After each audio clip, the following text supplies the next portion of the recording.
And can we have another round for both TEDx and FMS for putting this whole forum together?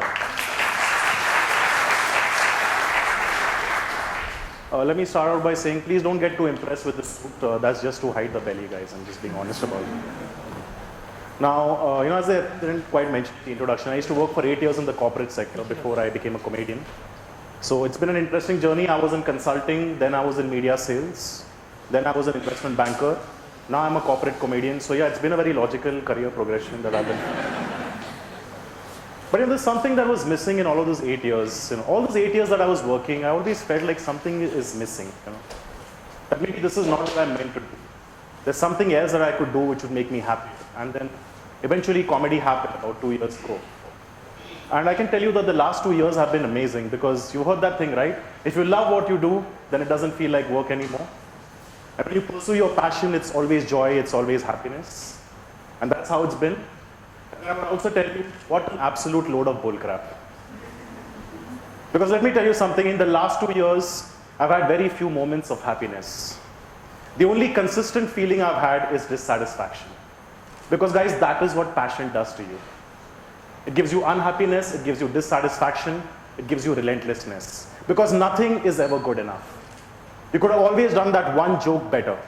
You could have always dropped that one joke from your set that dropped the intensity of the act just a little bit. You could have practiced a little harder. You could have written a little more with your writing team. And for a corporate show, you could have taken just one more additional input from HR. Those rare moments where you actually give a damn about additional input from HR. But guys, the story is, if I want to tell you that, okay, I started watching stand-up comedy at the age of 12, and I was hooked with the art, with the applause, with the stage. And I knew there's nothing else I would want to do. But guys, honestly, that is not my story. That's the story of a few other comedians. It's not my story.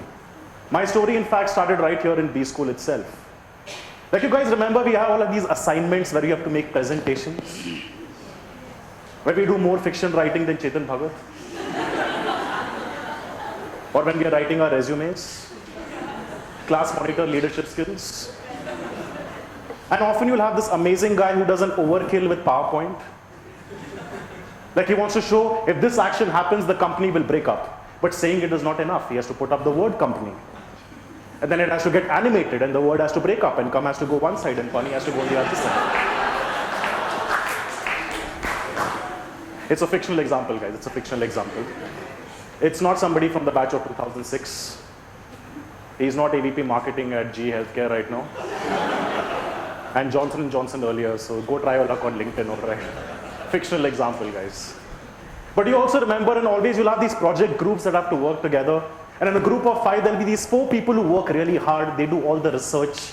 They pull out all, I see the lady nodding right there, all right, I think it's connected. Yeah, I'm the one who does all the research. And that 5th guy is the one who just presents well, he just talks well, and he gets all the marks. And everyone hates that guy. Isn't that guy such a complete jerk? Give me a round of applause if you think that guy is a complete jerk. That jerk was me, guys.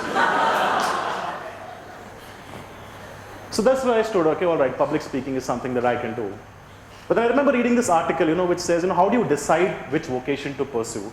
And there's a Venn diagram that shows, a coordination of 3 points. It has to be interest, ability, and whether somebody is willing to pay for it. Now I figured that I probably had the first 2 sorted out, but the third one I didn't really have a clear answer. I'm like, okay, I might speak well, but why should people pay to listen to me? What is the value that I bring to the table? And that conversation just sort of died down, and I went to I started working.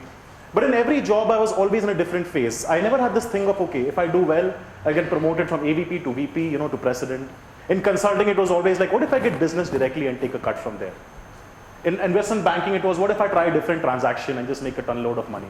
I'm sorry, you guys want to hear money and not passion and all that. So unfortunately, I'm just being a little true to where I'm coming from.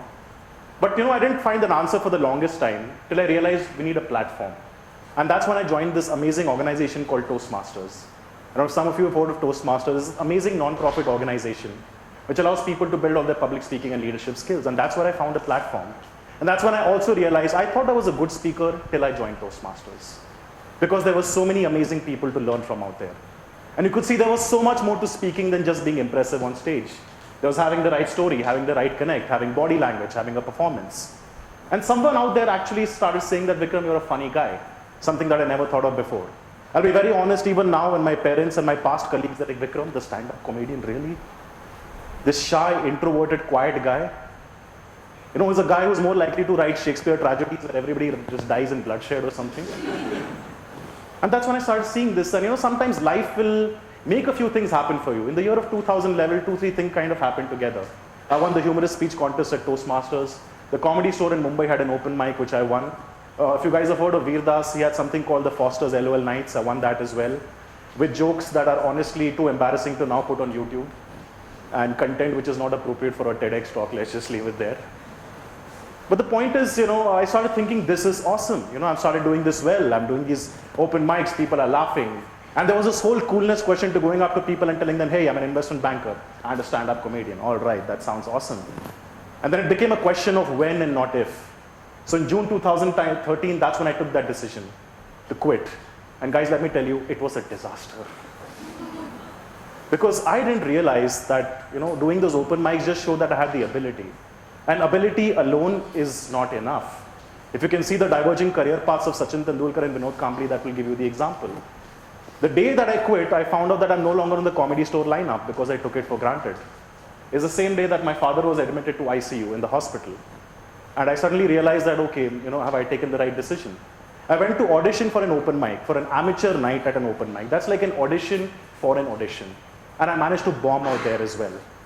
But what hurt the most was not bombing, it's when somebody from the audience came up and told me, you know, in your act somewhere you mentioned that you quit investment banking to pursue comedy. You were joking, right?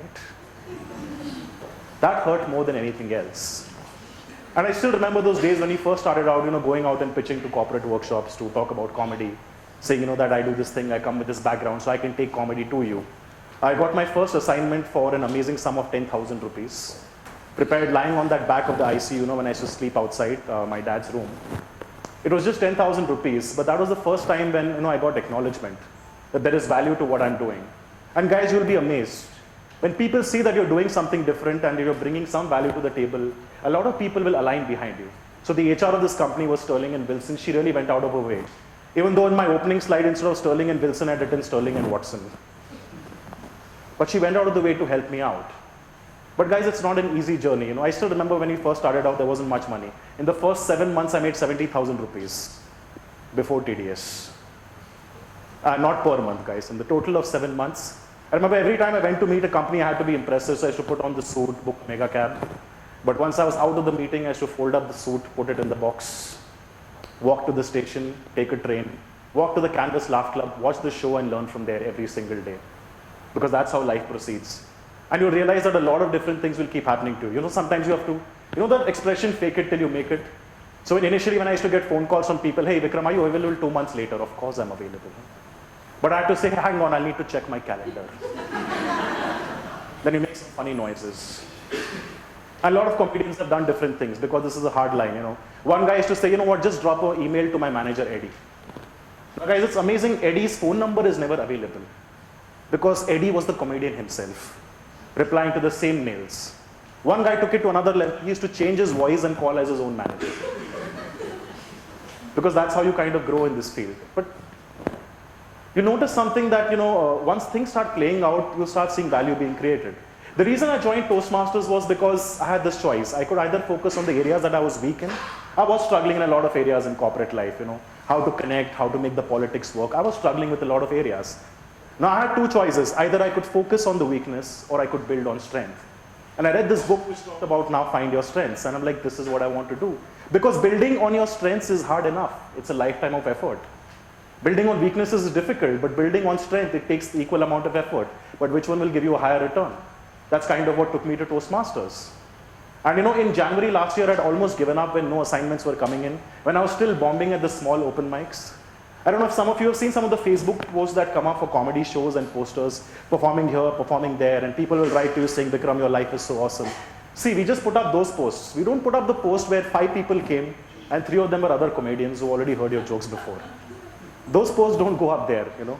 Where you're once performing in the middle of a dance floor that was made for a dance bar, and for some reason they thought it'll be the guys who will be performing there, but you go out and still do it. In January last year, I'd almost given up thinking this is not going to work because this is what was happening. And then somewhere we managed to get one big show from SBI Cap. Now, I wasn't ready at that point of time. They wanted 45 minutes, and I had only 15. So I took another established comedian. I said, let's do this. But what left me amazed was that at the end of the act, they said, well, the other guy was good, but your 15 minutes had the kind of corporate references and investment banking references that actually really blew us away. And that's when I realized that maybe we're onto something here. Because while everyone does comedy, nobody has taken the corporate aspect of it and combined it and created it. You know, when you're talking about how to pursue your passion, you'll realize that following your strength is one way, because it seems, right, it seems like it's the easy way out to follow your strength. I can tell you it's more difficult. Because once you stand up and acknowledge your strength, it's just begun, right? You know, weakness, you can always say, this is something that doesn't work for me. But when you acknowledge your strength, that's when you start working and moving forward. And we had a lot of these incidents that used to keep happening. You know, things will kind of fall into play in a kind of framework that you can't even imagine. So one time I was at the Canvas Laugh Club, and you know, somebody from the Veerdas company came up to me and said that Aditya Birla Group Awards is coming up, and the script is the most boring corporate stuff you've ever seen. You know, the other guys, they typically just have a few drinks and try to write it, why don't you give a shot? And that kind of panned out, and next thing I knew, I was doing business development for the company. Because business perspective to comedy is something that was missing. So guys, you'll realize that one thing about comedy is that it keeps you open. You just don't know where things are going to go. And the most important thing about this field is that each time a failure happens, that's just material for the next show. Comedy is something that makes you face your worst failure every single day. And it's not like a Mountain Dew ad, you know, ki dar ke aage jeet hai. Sometimes those fears do come true. What do you think is a comedian's worst fear? Yeah? You bomb, no one laughs. How long do you think a comedian can go on stage without getting a single laugh? 5 seconds? Those 5 seconds do feel like 5 hours though, right? Try 17 straight minutes of bombing. The exact silence that we have in this room right now for 17 straight minutes. And that show, ironically enough, was called Rising Stars. That was the night where my star actually went down. Now, a TEDx talk is 18 minutes, so you know, if I bomb for 17 minutes, hopefully there's 1 minute that we will salvage together. I hope we can make that work. I also want to be honest about one other thing, guys, okay? How long do you think a comedian takes to make 30 minutes? 30 minutes of good material. How long do you think it takes? 2 months? 1 month? 10 days? If I could do that, I'd be Louis C.K. I'm just saying. Minimum of 1.5 years. That's how long it takes. Because the process is, I'll sit down and write 30 minutes. Then after I've written it, I'll stare at it and think, which intelligent person would even think half of this is funny? What idiotic nonsense. 15 minutes, I'll drop it. Then I'll bounce it with other comedians. They look at it and say, which intelligent comedian would have the brains to even try this on stage? Another 7.5 minutes gone. Then I go out with full confidence. Now it's filtered. I'm going to try it out with this audience. This is such amazing material. What profound thoughts. Then I'll get 5 minutes of silence because the audience is thinking, which intelligent comedian would think you would actually pay money to listen to this? And come up with just 1 minute left. It's pretty much a funnel, guys. I'm also going to be honest about one other confession I want to make. I've given this talk 3-4 other times as well, and I'll be honest, each time I've noticed that I've failed. I've noticed on a lot of occasions that the audience was not able to connect, that somehow I wasn't able to get through. But what I realized was in each talk, there was at least one point that connected. The same principles of comedy that we applied there, I'm applying to this talk as well. I don't know how much of it is connected so far, but I've noticed maybe 1 or 2 things that are working. That's what I'll take and I'll move forward. Because comedy allows you to learn from failures every single time. It gives you a new story. I once went for Abbott Laboratories and I told them that I'm pitching for this comedy workshop, and the guy said, okay, all right, just show what you do. And he and 2 of his other henchmen, if I can call them, they're staring at my Toastmasters humorous speech, 50,000 YouTube hits, guys. And I'm an old generation, I think 50,000 hits is amazing. We're staring at it for 7.5 minutes in total dead silence. Not even a peep. I'm like, is this guy dead? Has he passed out? Did my speech kill him? And after that, he's like, okay, maybe thank you for your TED talk. Maybe we'll see you again next time. But guys, what I want to say is that comedy helps you to learn from failure. Like for instance, recently, last year, at some point of time, I poured my heart out to a girl, okay, and she friend zoned me. It hurt a lot. But as a comedian, earlier when it happened 10 years ago in B school, I started smoking, so maybe not the best approach. But this time around, I decided I'm going to write a blog post. And I wrote that blog post. And guys, guess what? She read it. And things turned around. And actually, she did fall for me. We started dating. That happened, guys. Because even if marketing is bad, sometimes the product is this good.